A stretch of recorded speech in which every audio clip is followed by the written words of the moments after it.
नमो नमः मित्रों, प्रिय संस्कृत चैनल में आप सभी का हार्दिक स्वागत एवं अभिनंदन करती हूँ।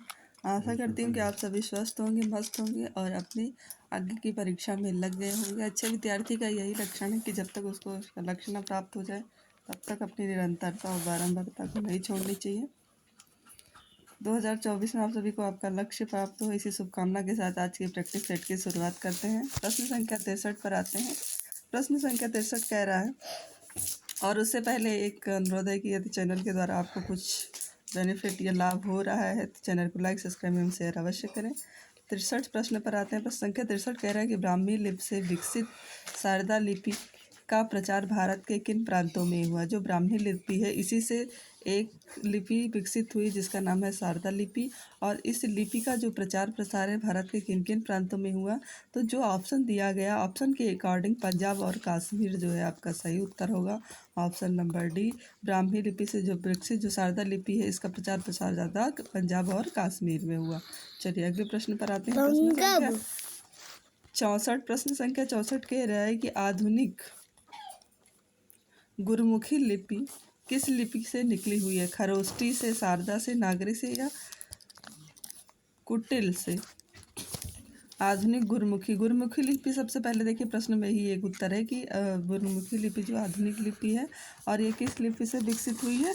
तो ये प्रश्न में पूछा गया है, ये लिपि से विकसित हुई है शारदा लिपि से। शारदा लिपि से गुरुमुखी लिपि का विकास हुआ है। ऑप्शन नंबर बी आपका सही होता है। अगले प्रश्न पर आते हैं। प्रश्न संख्या 65 प्रश्न संख्या 65 कह रहा है कि प्राचीन नागरी लिपि की किस शैली से उड़िया लिपि का विकास हुआ है। प्राचीन नागरी लिपि जो है इसकी किस शैली से उड़िया लिपि का विकास हुआ, इसकी किस शैली से उड़िया लिपि का विकास हुआ है। तो वह कौन सी शैली है जिससे उड़िया लिपि का विकास हुआ है। तो 65 का जो आपका सही होगा उत्तर वो सही होगा ऑप्शन नंबर बी, पूर्वी से। ठीक है, ऑप्शन नंबर बी सही होगा। चलिए अगले प्रश्न पर आते हैं। प्रश्न संख्या 66 प्रश्न संख्या 66 कह रहा है कि नेपाली की लिपि क्या है। बंगाली है, मणिपुरी है, असमिया है, नेवारी है। नेपाली की लिपि क्या है। बंगाली है, मणिपुरी है, असमिया है या नेवारिया है। प्रश्न संख्या 66 के नंबर डी सही होगा। नेपाली लिपि क्या है। नेपाली लिपि नेवारिया है। क्या है, नेवारिया है। नेपाली की लिपि जो है वो नेवारिया है। चलिए अगले प्रश्न पर आते हैं। प्रश्न संख्या 67 प्रश्न संख्या 67 कह रहा है कि आधुनिक भाषा विज्ञान के जनक हैं।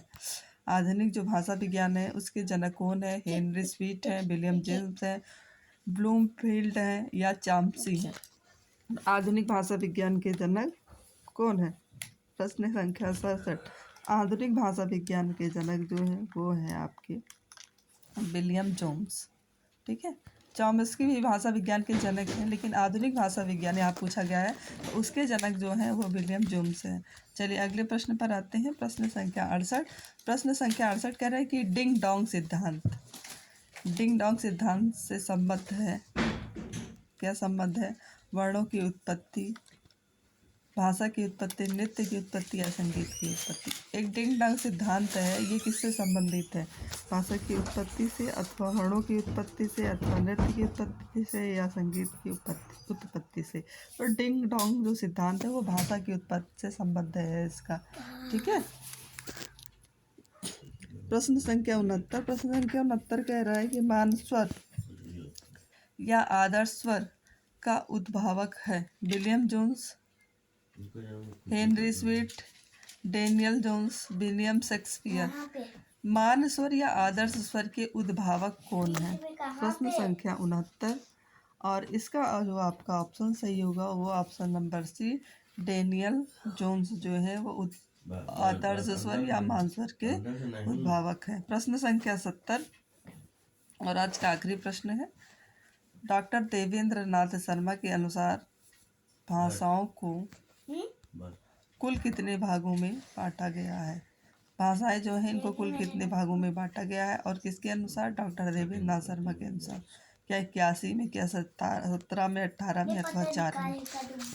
तो आपका जो भाषा है उसको कुल 18 भागों में विभाजित किया गया है। यदि आपने पॉलिटिक्स पर राजनीति शास्त्र पढ़ा हुआ है, नागरिक शास्त्र, उसमें भी जो आप पढ़े होंगे प्रावधान और भाषा से संबंधित जो अध्याय है उसमें भी लिखा गया है कि कितनी है, 18 भाषाओं के कुल 18 भागों में बांटा गया है। प्रश्न संख्या 70 का ऑप्शन नंबर सी होता है। आज का ये आखिरी प्रश्न था। उम्मीद करती हैं आपको मेरे द्वारा दिए जा रहे कंटेंट समझ में आ रहे हैं। यदि आ रहे हैं तो चैनल को लाइक सब्सक्राइब एवं शेयर अवश्य करें। नमो नमः। नमः संस्कृत। हाँ।